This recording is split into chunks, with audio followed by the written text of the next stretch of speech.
स्वागत है आपका द डेली वाइब्स में।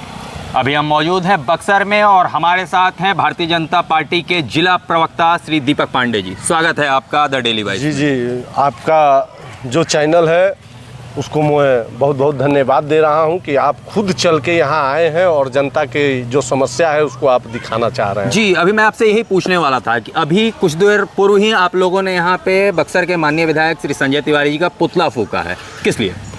देखिए, ये पहली बात तो ये है कि 10 साल से वो हमारे माननीय विधायक जी यहाँ फन मार के बैठे हैं, जनता का वोट लेके और चुनाव जीत के बैठे हैं जी। और 10 साल में हमें लग रहा है कि कुछ नहीं तो हजारों बार इस रास्ते से गए होंगे, यहाँ से डुमरांव तक वो बखूबी देखे होंगे कि क्या स्थिति है। और कई बार बयान भी दिए हैं कि मैं अगले बार चुनाव लड़ूंगा तो इसको बनवा के लड़ूंगा। और आज स्थिति वो हो गई है कि आप सामने देखिए, मंदिर है शंकर जी का, महिलाएं आती हैं, लोग जाते हैं, मोटरसाइकिल अगर निकलेगी इस साइड से तो पूरा डूब जाएगी।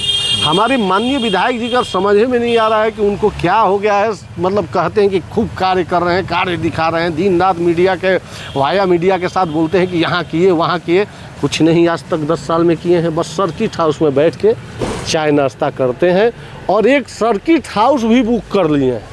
पता लगता है कि वो 1 नंबर उनके नाम से चलता है। जनता भी तो वहीं पहुंचती है। जब कोई जनप्रतिनिधि नहीं मिलता है तो कहा जाता है कि बक्सर में अगर कुछ भी काम है तो सर्किट हाउस के रूम नंबर 1 में चले जाइए। बहुत सुंदर बात है कि जनता उनसे वहाँ जाके मिलती है। वो अगर चाहें तो बहुत जनता, साइकिल भी उसके घर नहीं है, पैदल जाके मिलता है। आप स्वयं आके मिलिए, सर्किट हाउस वो वगैरह रहते हैं। ये तो एसी में बैठ के कोई काम होता है? जनता का काम होता है कि उसके घर जाके वहाँ देखा जाए कहाँ क्या बिगड़ रहा है। ये हो रहा है कि वो एसी में बैठ के जनता का काम करते हैं। कोई जनता नहीं जाती है। उनके 10-20 लोग जो चापलूस है, जो दिन रात रहते हैं, वो जाके चाह के चुस्की लेते हैं। कभी ऐसा लगता है उनको कि हमारी अब बेइज्जती होगी तो 10-20 आदमी को बुलवा लेते हैं गाड़ी भेज के। कोई जनता उनके सर्किट हाउस में नहीं जाती है। और भैया, जब जो विधायक होता है, सांसद होता है, वो आप बखूबी जानते हैं कि एसी में बैठ के काम नहीं होता है। जिस दिन वो रोड पे उतर आएंगे तब उनको विकास लौकेगी कि हाँ, विकास कैसे करना है।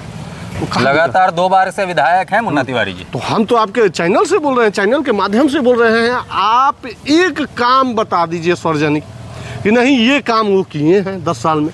10 साल में उन्होंने कोई कार्य ही नहीं किया। कोई कार्य नहीं किया। आप उठाइए ना, आप जाइएगा। हम तो अभी कर रहे हैं, हमारे वार्ड यहाँ नीतीश कुमार जी का दौरा होने वाला है, उसके लिए भी उन्होंने कहा है कि वो टास्क देंगे नीतीश कुमार आप सोचिए, हमारे देश के, हमारे राज्य के मुख्यमंत्री आ रहे हैं, एक विधायक का इतना ही हो गया है को कह रहे हैं कि मीडिया के माध्यम से कह रहे हैं कि मुख्यमंत्री आ रहे हैं तो उनको मैं टैक्स दूंगा। इतनी बड़ी हो गई है कि आप टैक्स मुख्यमंत्री को देंगे? माने क्या टैक्स देंगे भाई? आप टैक्स देंगे कि आप उनसे मांगेंगे? वो कह रहे हैं कि हम टैक्स देंगे। क्या बड़ी विडम्बना है भैया।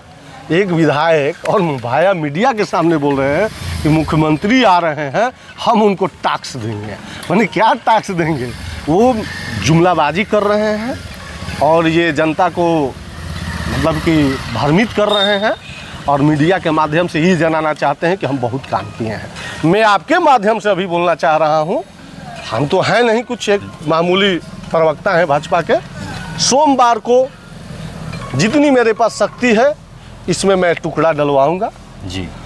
और आने जाने खुद ही अपने रोड का निर्माण कराने वाले हैं। अब क्या करेंगे? अब तो देख रहे हैं, तो हम लोग टुकड़ा खुद गिरवाएंगे। उसमें गिरवा के कम से कम तो कुछ भी तो निजात मिला। अभी हमारे सामने 2 बच्चियाँ गिर गई, उसमें स्कूटी से जा रही थी, तभी हम आपको बुला, आप भगवान के दया से आप जा भी रहे थे, हम आपको बुलवा के ये बात दे रहे हैं। अभी गिरी थी, तुरंत गिरी थी और वो लड़की गिरी, हमको बड़ा दया आया।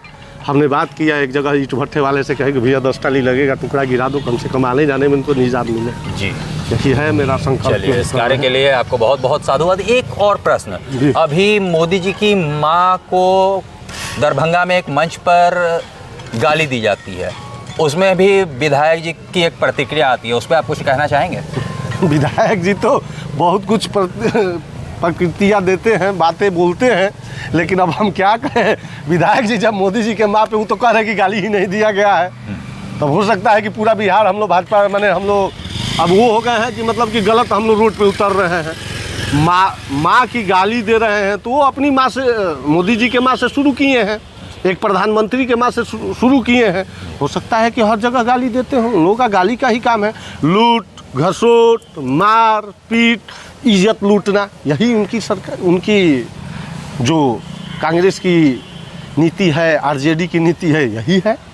माँ बेटी भाई बहन आज से 20 साल पहले उठा के देखिए ना भैया। क्या लगता है इस चुनाव में जनता किस मूड में है? एकदम देखिएगा कि हम आपको संकल्प लेके कहते हैं, राजनीति करना छोड़ देंगे। भले 15 बरस के हैं, 15 बरस का मेरा रिकॉर्ड है कि इस बार उनको चना चबवाने में हम लोग रहेंगे। अगर किसी एक साइकिल चलाने वाले को भी टिकट मिल जाएगा तो यहाँ से भाजपा और एनडीए की सरकार बन के जाएगी। यहाँ से भाजपा, चाहे हमारे नीतीश बाबू का हाथ हम लोग मजबूत करेंगे और भारतीय जनता पार्टी सम्राट चौधरी का हाथ मजबूत करेंगे।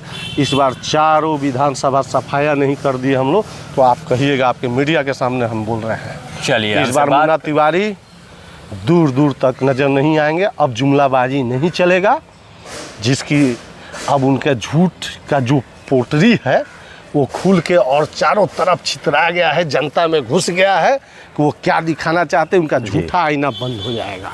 चलिए, हमसे बात करने के लिए बहुत बहुत धन्यवाद। बहुत बहुत